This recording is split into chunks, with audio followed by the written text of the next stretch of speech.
Hey guys, Ashley Bratzel here. This is my interlocking crochet support video for the Paw Purse CROCHET-A-LONG. If you are looking for the mosaic crochet version, check out my other videos. The Paw Purse is a free crochet-along available on my website in 2 parts, or you can buy the PDF which has the whole written pattern all at once and some charts. This video, part 1 of 2, is going to go over the foundation rows and the first 7 rows stitch by stitch. So that way you can see exactly how the stitches work, exactly how the joins work, how to deal with those tails being switched back and forth. But then you're on your own. You're going to have to use the written pattern or the charts to continue. And we won't get to the top of the bag until part 2. So this is video 1 of 2. In video 2, we'll go over the top layer joining, the optional button, and the strap. If you're new to the technique, we will be going over the stitches and how to work in the round, but you still might find it helpful to practice a flat piece first. Probably something smaller than the giant blanket. I have a few other videos of small squares that might be a good starting point. I prefer using cotton for my bags, but you can use worsted weight yarn or fingering weight yarn. And I know this is a different technique, but the finished bags are pretty similar in size. So you can see the difference here when you're using the thin yarn versus the thicker yarn. It makes quite a big difference in your finished bag size. So that is something to be aware of when you're deciding which yarn to use. No matter which technique you choose or what yarn weight you use, you will have a functional bag and it will be a paw. So whatever works best for you is great. Now let's talk about the supplies you'll need to make your very own The Paw Purse. This is for the interlocking crochet technique. I just have this small one here to show you the size difference between the 2 yarn weights. This is a fingering weight yarn and this is a worsted weight yarn. And whether you use overlay mosaic crochet or interlocking crochet, the sizes are quite similar. So this does show the difference in sizes when you'd use different yarn weights. This information is also going to be available in the written pattern, but it's good to put it here in the video. You can use those timestamps and skip this if it's too boring for you. So you are going to definitely need a needle for weaving in your ends. Stitch markers are always very handy, and scissors. Definitely going to need some scissors to make this pattern. If you want to add a button, it's optional. Get your favorite button, something that matches your bag, whatever you got lying around. This one's very fancy. If you have big holes, maybe this needle will work. If you have teeny tiny holes, you might need another needle. I did for this one. You'll also notice the difference between the 2 techniques, that the first color I start with on the interlocking is my blue, which is the paw. So the main color for the interlocking crochet version is the paw. The main color, the first color used, shows up your paw color. Whereas on the mosaic version, it's the opposite. So make sure that you're paying attention to your technique.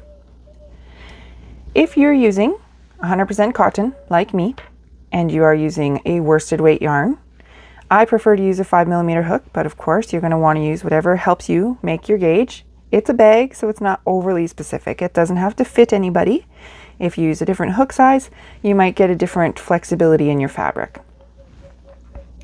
My finished body of the bag is about 9.5 inches square or 24 centimeters. When you're using worsted weight yarn, the main color, which will make the paw, the first color that you use, is going to be needing 145 yards, which is about 133 meters. And then the accent color, the background color, is going to be needing 130 yards or 119 meters. When it comes to the strap, I found it very convenient to just continue on with the main color. It's a Tunisian knit stitch strap, 5 stitches wide. And I've made it 33 inches from end to end, which means there's about 16.5 inches from the shoulder spot to the top of the bag.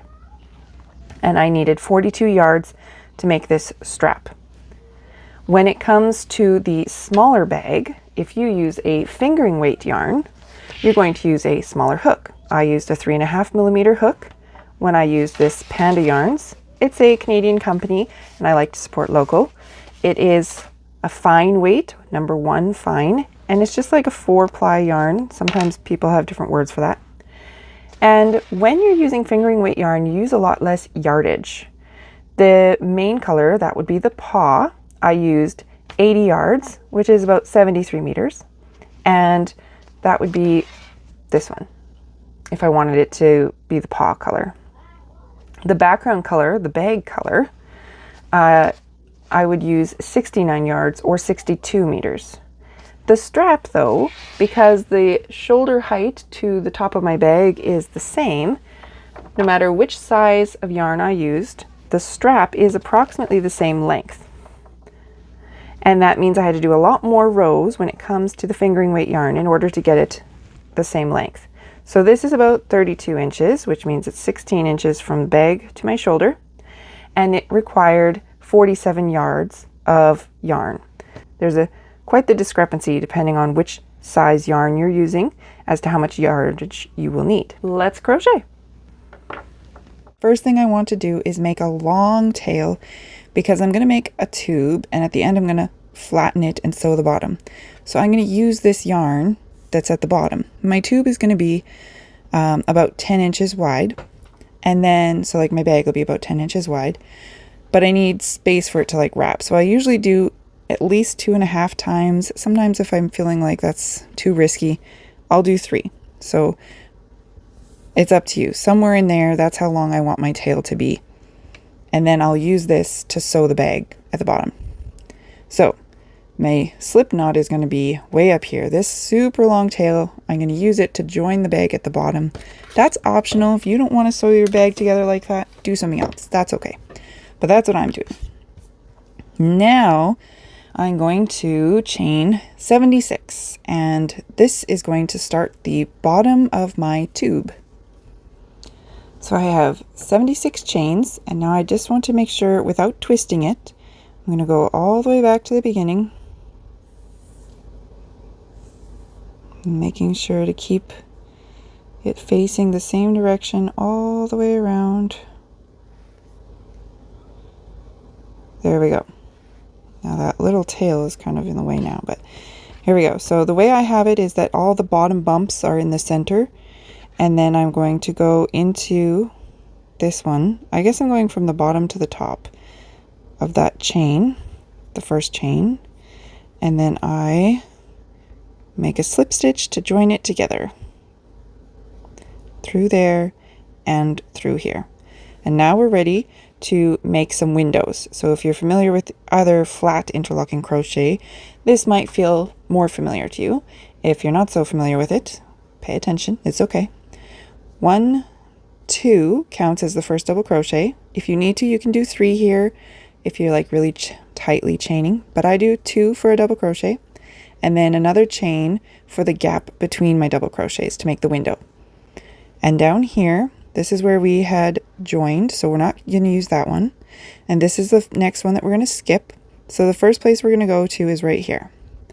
Okay, so I've chained 3, which counts as the double crochet, chain space, yarn over, and go down here. We're making the first window. It's like a mesh, has like, you know, the little gap. And after every double crochet, we chain 1, we skip a stitch and go into the next one. And I know some people, when they go into their chain spaces, they sometimes use the back bump, sometimes use the top 2. You can see this would be the back bump here. There is a V, if you turn it over, there's like the V, but I just go through 1. 3 strings down here means that you'll have 1 stitch, you'll have 1 string on one side and 2 strings on the other. So to me, it doesn't matter if the 2 stitches are up here or 1 down there.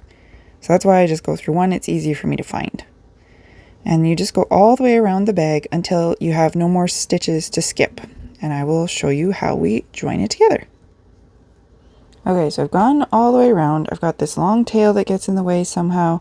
And I want to make sure before we join anything that everything, if this is the top, make sure it's the top all the way around.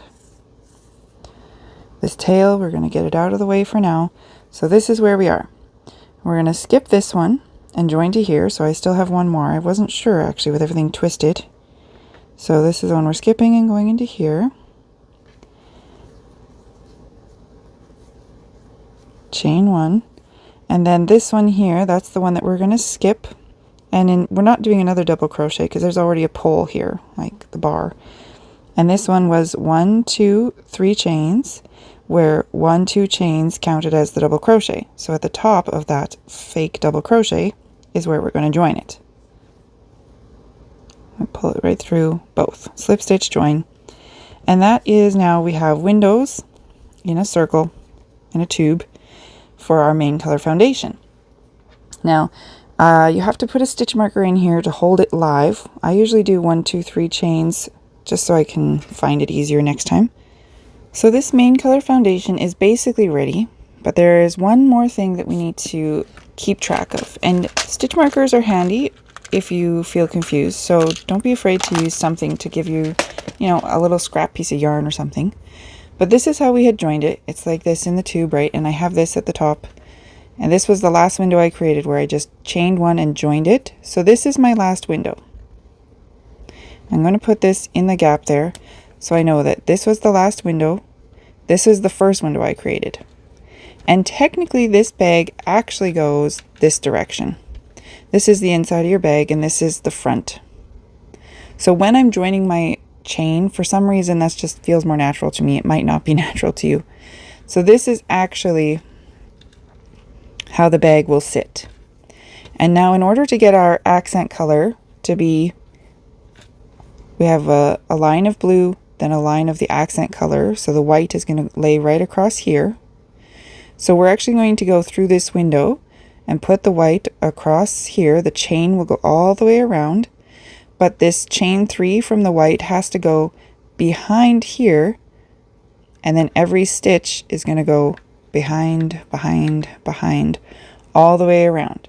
But that part, it's up to you when you're going to do those 3 chains. So this needs to just be set aside, and now we're going to start with our accent color. And mine's a bit crazy. So with our accent color, once again, we are going to chain 76, but this time we don't really need to leave a long tail. You can just read your normal tail. And we will join it the way we did with the main color. So I have chained 76. Now I'm going to, once again, making sure that it's not twisted. There we go. So I bring this, so all the bottom bumps are in the inside of my tube. I'm going to go through this one and bring it through both. 1 and 2.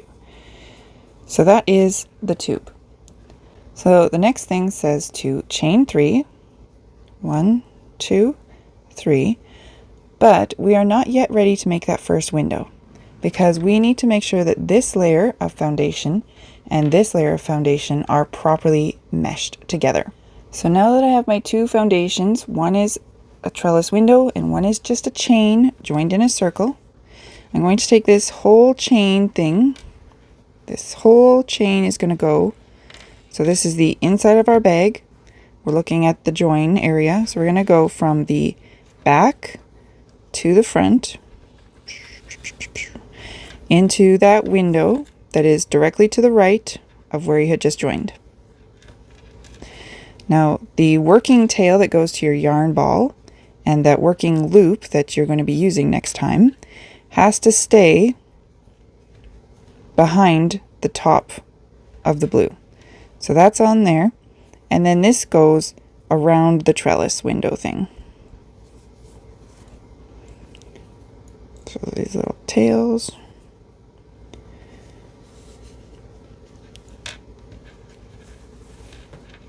So the white goes around the blue, and that is where our foundation row needs to now get locked together. So we're going to continue using the white, the accent color.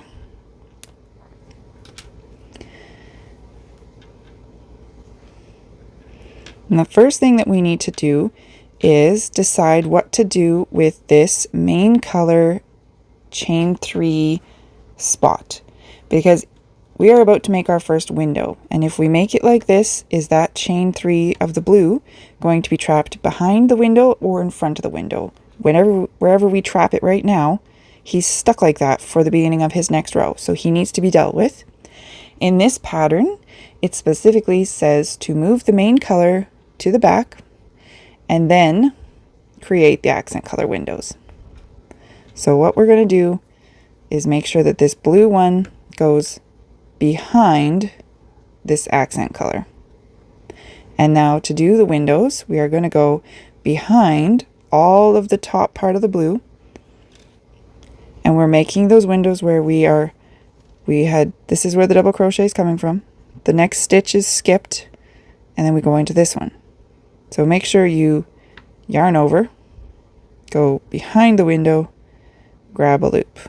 So that is a bit tricky. If you are not familiar with interlocking crochet, and even if you are, this is fiddly. This is tricky. So we do our double crochet all behind. Chain 1. So now that window is now locked in there. This one's behind it. And the next stitches, all of these stitches, we're going to do the same thing, the accent color. So we're going into the next window. We're going behind that layer of blue. We make sure we skip one stitch and use the next.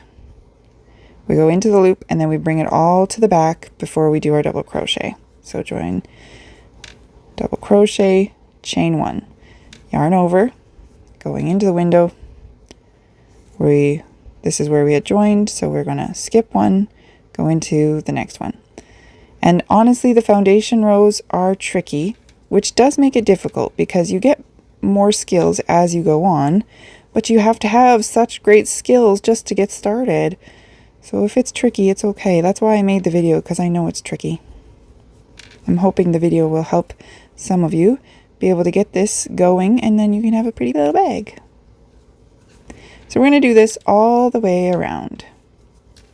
So we're ready to join our bag, and you can see as I get crocheting, things kind of get wonky. So I always make sure before joining that things are the way they're supposed to be. The blue is supposed to be at the bottom. We have a straight line of blue all along the bottom. Then we have a straight line of white, and then it looks like another straight line of blue. You can, of course, sort of see through the windows, but that is essentially what it looks like. Now, we're going to make sure that the blue and the white are all the way around doing what they're supposed to. There we go. So we've got blue on the bottom, row of white, blue, white is at the top. Now we're ready to join. So I've gone through the last window. This next window already has something in it. So to join, I'm going to count those stitches again. It's 1, 2, 3 chains. That's making a double crochet and the chain space. So I'm going to go to the second chain, which acts as the top of our fake double crochet. Get out of there. And that's where I'm going to slip stitch it together. And now I just do this chain 3 just to help me remember that this is my active working stitch. And that's it. We did our foundation rows. Yay!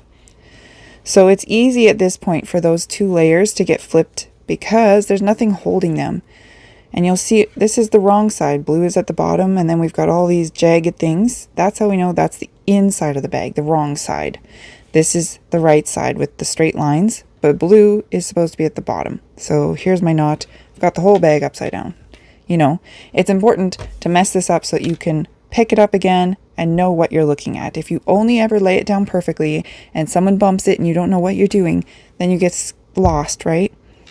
So this is where I'm going to be working from, starting my rows here, but it's actually like the side of the bag. Now we are looking at row 4, and it tells me that we're going to be looking at wrong side. So what I want to do is turn this all the way around.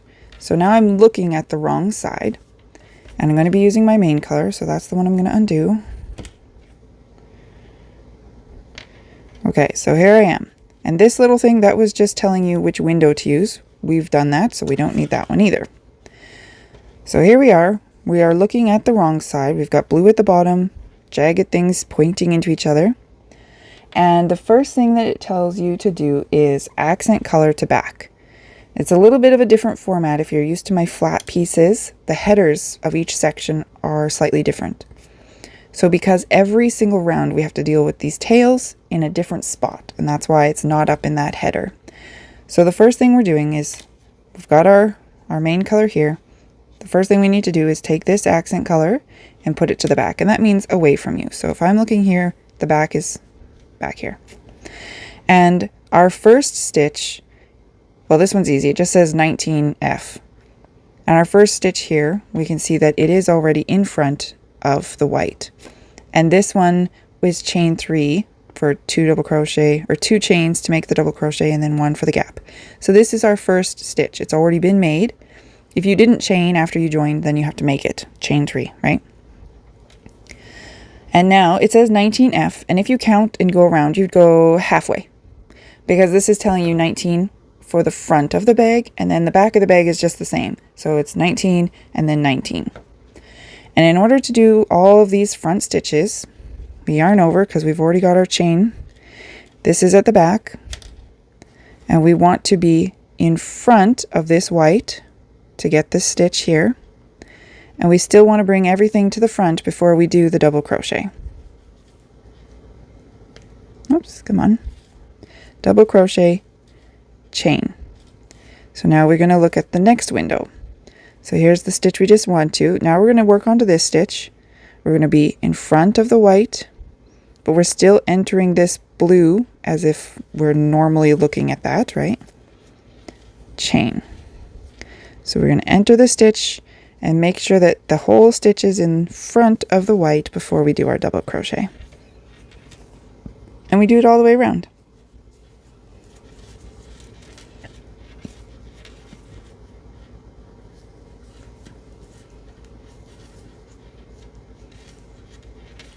So I've gone all the way around, and now I just have left the join. And the join is going to go here. You can either join into the window, or you can count those stitches again. 1, 2, 3 chains. I'm going to go through the second one. Sometimes I go through the window because it's a lot faster than finding those 2 little spots. But some people really like to be particular, and it does keep things nice and straight, so it's up to you. And then if you do this chain 3 before you put your stitch marker in, I don't know. You don't have to. It's up to you. So now we are still looking at the wrong side. See how there's all these... We're going to do row 5, which means we're using our accent color. And the first thing that it tells you is 1B. And that's actually the stitch that you already made if you did your chain 3 already. If you haven't yet done that, your loop that you have joined into will be down here, and you just have to chain 3, right? So it is behind this layer of blue, so it is done. Check. The next thing it says is 2F. So we yarn over and we go through the front, bringing everything to the front. 1 and a space between the stitch. Yarn over, we're going to here, bring everything to the front. Finish the double crochet, oops, and chain. So we did 1 in the back, 2 in the front. Now we'll do 4 in the back. So we did our yarn over. We're going to stay behind that top blue, and we're going to still go into the stitch from the front like normal. This is how you normally crochet. We're going to do 4 of these. So we got 1, 2, 3, 4, and then we'll have 2 in the front, and now we have to make sure that we're going through the right windows. The blue ones, we want to make sure that we have 4 windows lined up here. So the next window is this one. Yarn over, going in front. We find that white stitch, but we make sure we bring everything to the front before we do the yarn over and the rest of the double crochets.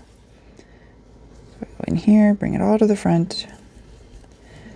2, and what's next? 3 in the back. Okay, so we go back here, and you'll notice when there's 3 like this and it's easy to move that flap, I just move the whole flap. 1, 2, 3, because we are still working behind this blue layer. Next is a front stitch. I'm going to go in here and bring everything to the front. And we actually have 2 front stitches, so we go 1 and 2. Then it ends with 5 in the back. 1, 2, 3, 4, and 5. So if you're reading the written pattern, that's now where you have an asterisk. And the asterisk means that now you have to do the other side of the bag. So we've done the front or the back, depending on what we've done one side of the bag. We have to do the other side of the bag. So we go back to the asterisk. Between the asterisks is what you repeat. So we've just 5 back asterisks. So now we go back to where it started, asterisk, and it says 1B. So we're going to add another back stitch here. So there's actually 6 in a row. So this is 1, and then we continue the row, 2 in the front, and it's just like we just did, only we're doing the other half of the bag.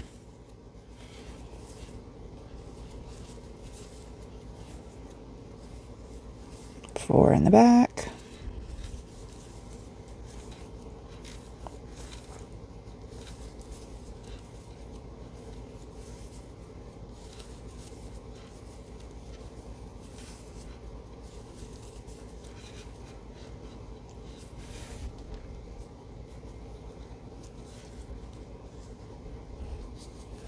Two in the front.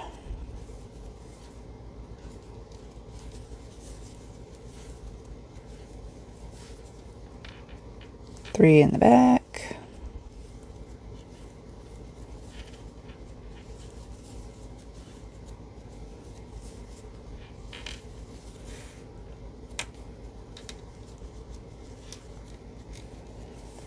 Two in the front.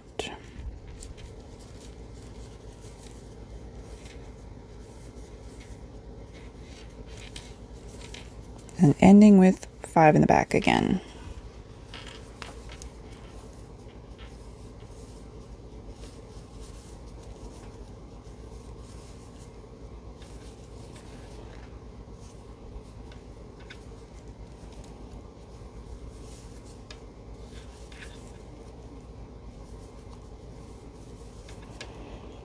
There we go. So we've gone around both sides of our bag.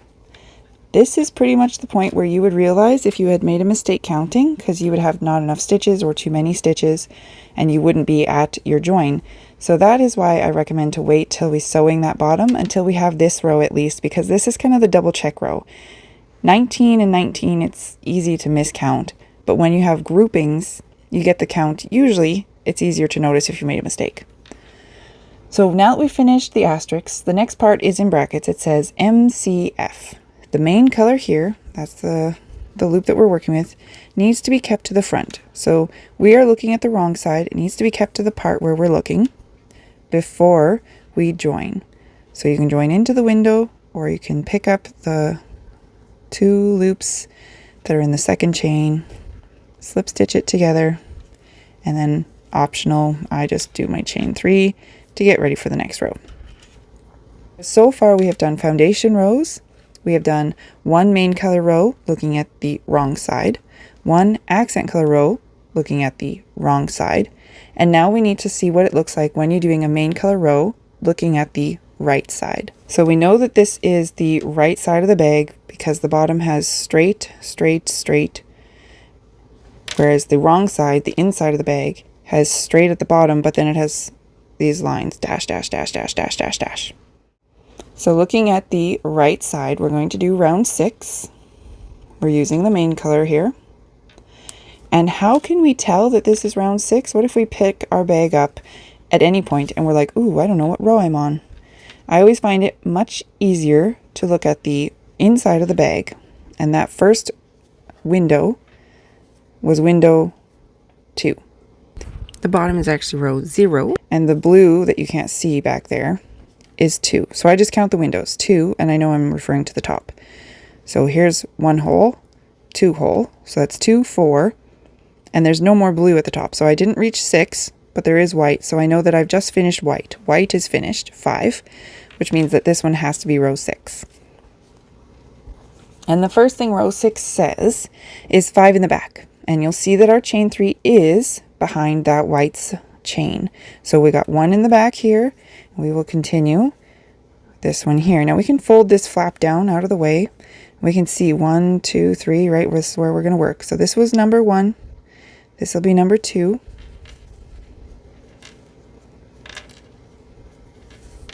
3.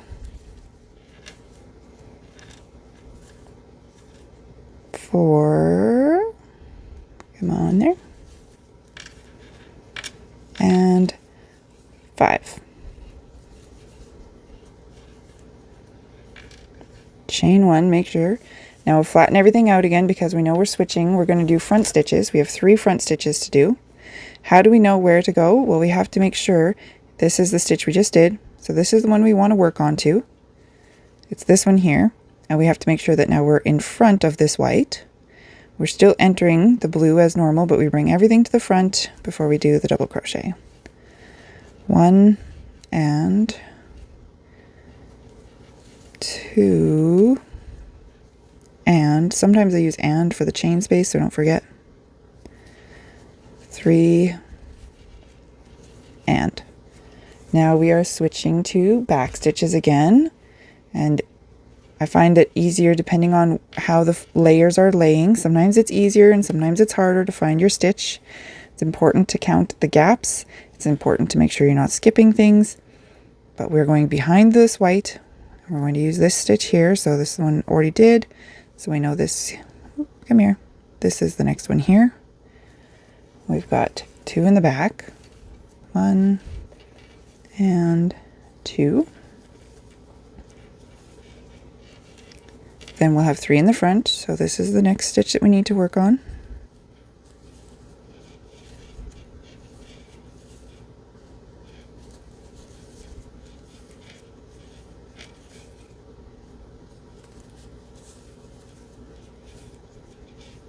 Oops, that's a common mistake. I get too busy to finish the stitch because I forget what I'm doing, to pay attention. Silly me. 3 in the back. 1, 2, 3. Then we have 1 in the front.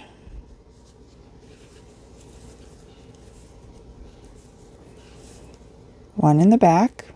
So make sure this stitch gets all behind that white. And then 1 in the front. And that's the end of the asterisk section. We have to go back and repeat it because now we have to do the other side of the bag. So it starts with 5 in the back.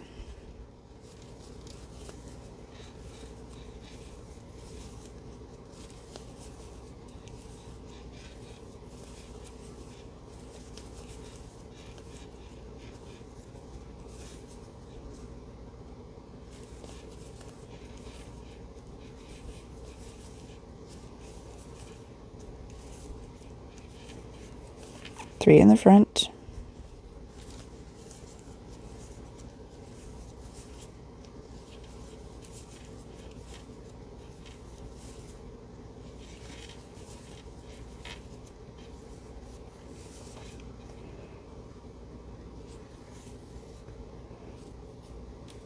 2 in the back.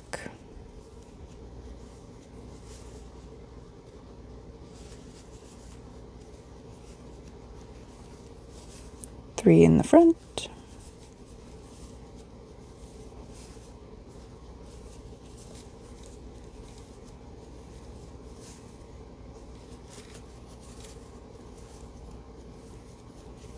3 in the back.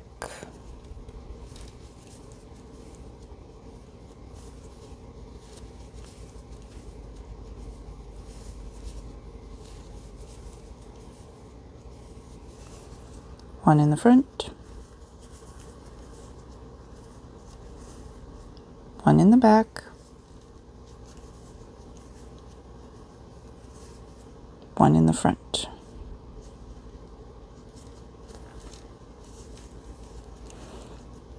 Chain to be between each stitch, of course, still don't forget that part. Now that we're done the asterisk area, it's the brackets. It says ACF. So this accent color tail and working yarn is going to be brought to the front, where facing us. And now we have to find, where do we join it? Well, here's our loop is kind of pulling. So we've got a square, we've got a triangle. If you just pull it up, it becomes a square. That's what we're doing. We're joining it to make it become a square. And then I like to chain 3 to prepare for the next row.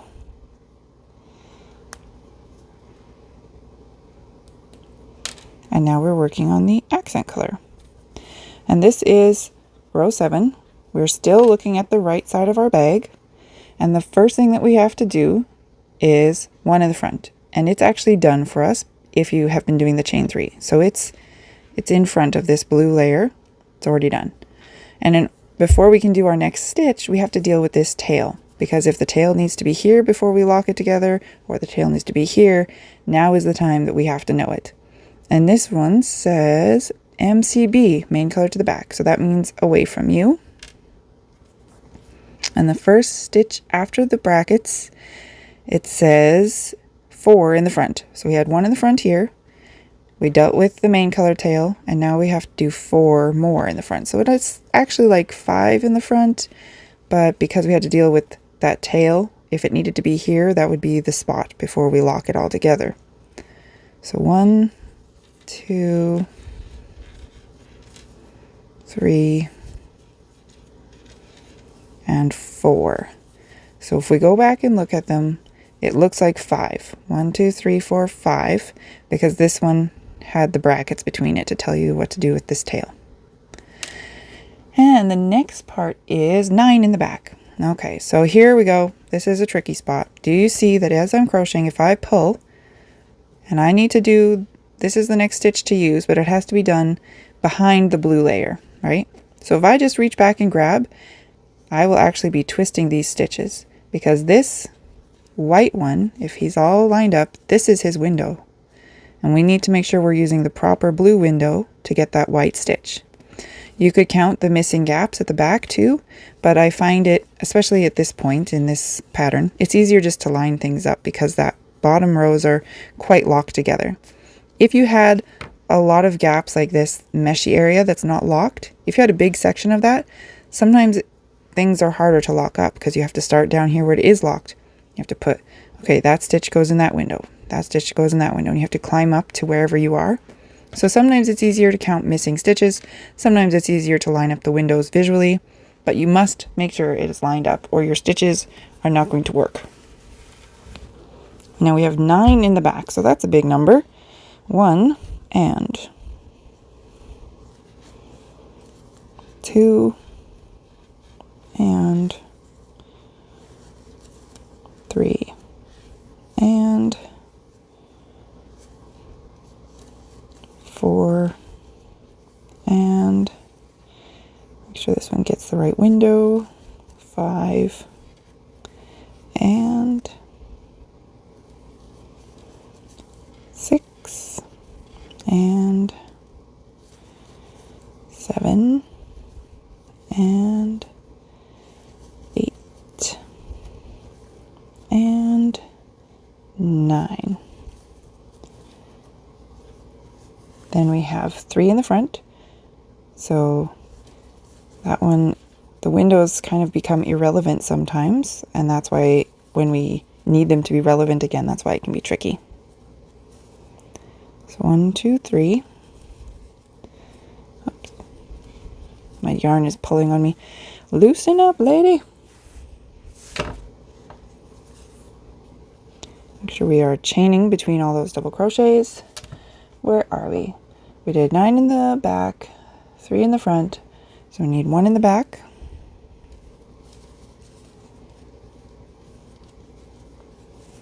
One in the front. And then it tells us that we're not ready to join. We haven't finished the other side of the bag, so we have to start at the beginning of the row again. So this time, the beginning of the row says 1 in the front, and then those brackets don't apply because that's only for when we're dealing with the tail. So that's why it gets a bit tricky. When the bracket interrupts the row, it only applies at the join. So we're going to ignore it this time. There's nothing to do with the tails. So we've done this 1 in the front, then the asterisks, then we have another 1 in the front, and then the brackets that we're going to ignore, and now 4 more in the front. 1 and 2 and 3 and 4. So if we back up and count this, it actually looks like 6 in the front.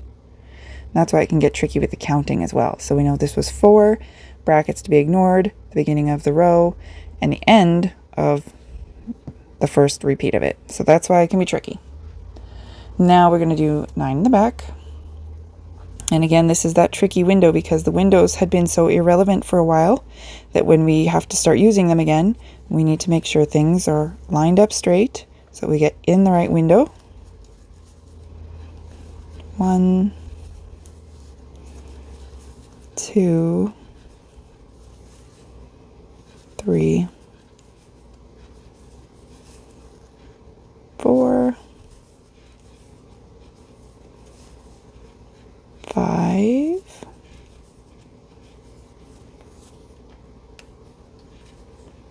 6,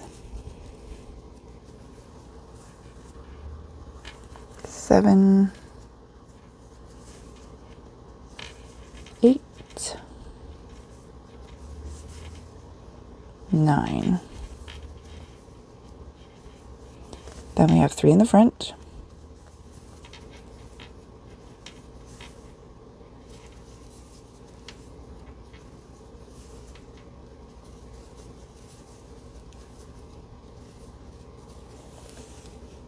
One in the back.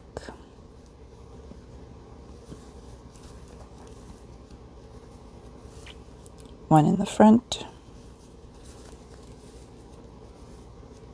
And now we're ready to join. So this is the window way over here. He's kind of leaning. Straighten him up. And that's where you're going to join, either through the window or through those second chain. And again, optional, but I like to do the chain 3 so that I'm ready for next time. And now you're going to be working on the wrong side. So turn your bag so that now you're going to working this direction using the blue, the main color, the wrong side. And the first thing that you're going to do is move that accent color tail to the back. We're going to do stitch 1 and then it goes here. Technically, I could have put that brackets in the row, sort of like in row 7 where it kind of interrupted things, but I don't find it as tricky to keep track of. So it is technically out of place. You should do stitch 1 and then you'd have 2 in the back, but hopefully the pattern is readable.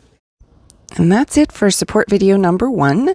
Follow the written pattern or grab the charts in the paid PDF and continue your bag. We will do support video number 2, where we go over how to finish off the top row of your bag, add that strap and the optional button. Thanks for watching, guys. Don't forget to like and subscribe to my channel. Thanks for being here. Bye.